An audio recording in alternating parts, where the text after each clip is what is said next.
ho ampitombona ho aminareo mandrakariva ny riavana ny fahasoavany Jesoa Kristy tompontsika. Amen. Tezao amin'ny finoana ny zanakao. Tezao amin'ny finoana ny zanakao.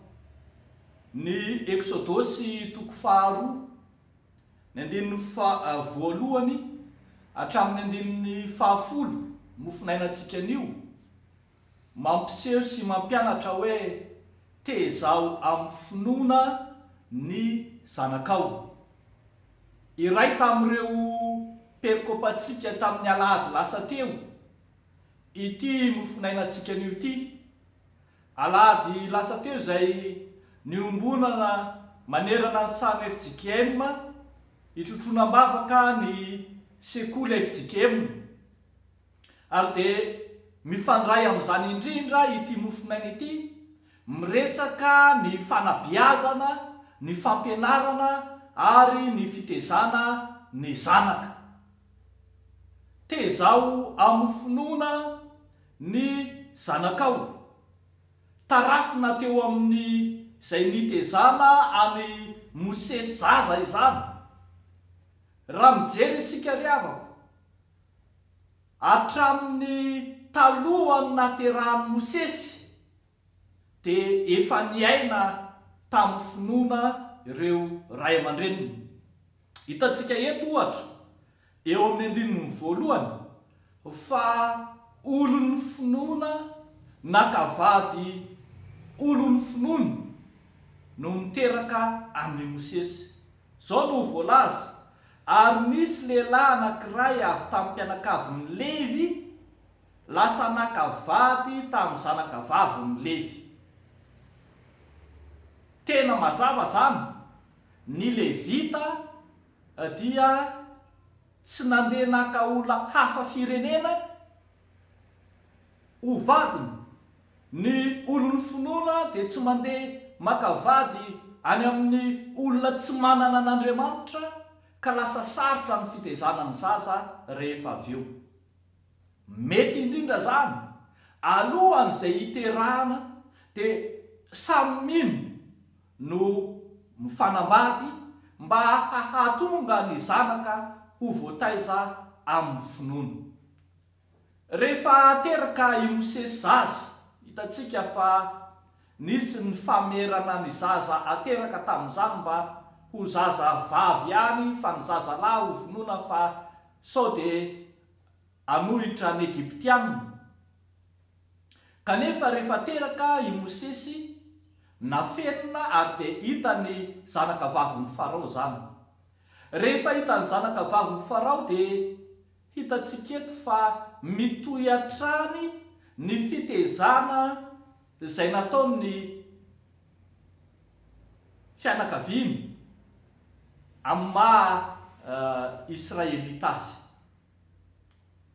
Eto zany dia hitantsika fa na i zokony vavy Miriam izay nanao tazan-davitra ny Mosesy mandrakariva, na ny reniny izay nantsoina hitaizany zaza rehefa avy eo, dia samy manambara fa mitondra anjara biriky be dia be amin'ny fitezanan'ny Mosesy ireto fianakaviana ireto.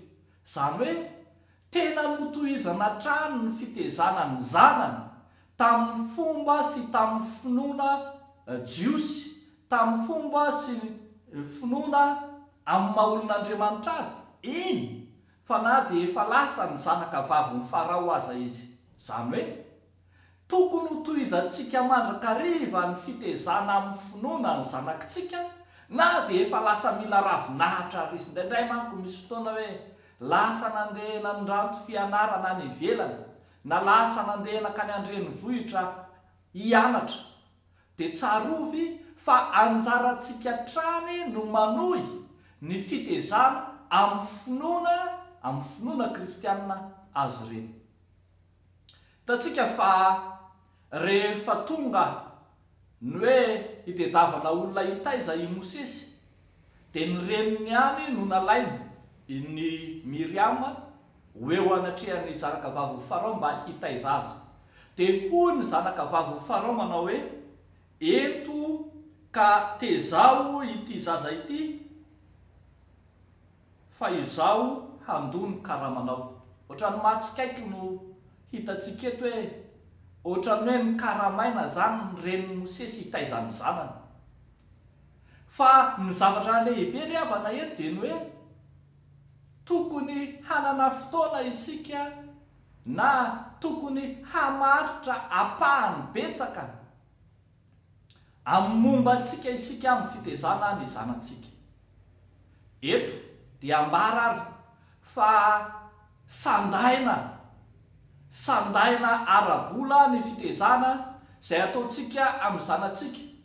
Mahalasa eritreritra manao hoe raha nanao fanekena isika ray aman-dreny fa vonina apiditra ny zanakitsika ho mpianatra sekolalady, toy inona na atao hoe ohatrinona mitety-bolan'ny ankohonana isam-bolana na isa-taona no atokantsika amin'ny fampiroboroboana ny zanakitsika hianatra sekolalady, na indraindray aza ny kahie ianaran'ny sekolalady tsy voavidintsika akory na dia tsy voatery ho lafo aza, na indraindray aza tsy manome azy ny baiboly entiny mianatra sekolalady akory isika.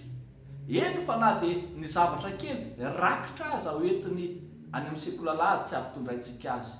Ohatrinona ny sandan'ny fitezantsika ny zanantsika amin'ny finoana. Ry havako malala, tezao amin'ny finoana ny zanantsika, eny na andaniana ohatrinona azy, na andaniana fotoana, na andaniana vola, heritsaina. Ny zava-dehibe dia ny hitohizan'ny finoana izay ao anatintsika amin'ny taranaka faramandimby, mba ho marina mandrakariva ny teny soratra masina hoe amin'izany andro zany dia ho Andriamanitry nisam-pianakaviana amin'ny taranaka Israely ao.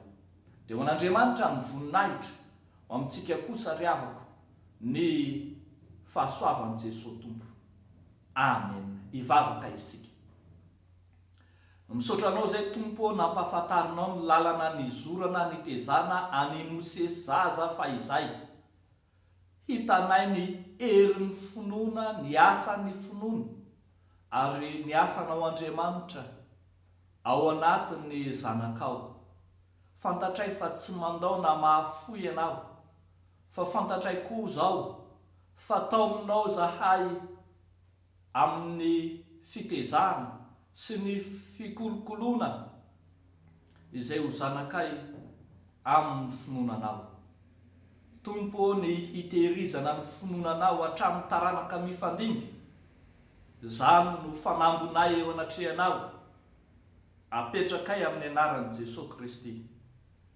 Ampio manokana Tompo ireo ray aman-dreny mba ho afaka hampita ny finoany amin'ny zanany sy amin'ny taranaka mifandimby. Ampaherezo tsy ho sodokan'ny rendrarendra sy ny fiainana miovaova. Tario mba tsy hivona na hivily ho amin'ny ankaviana ho amin'ny ankavanana, fa haharitra amin'ny finoananao. Ataonay sy angatahnay amin'ny anaran'i Jesosy Kristy Tompo izany vavaka izany, ho anao ny dera sy ny laza ary voninahitra. Amen.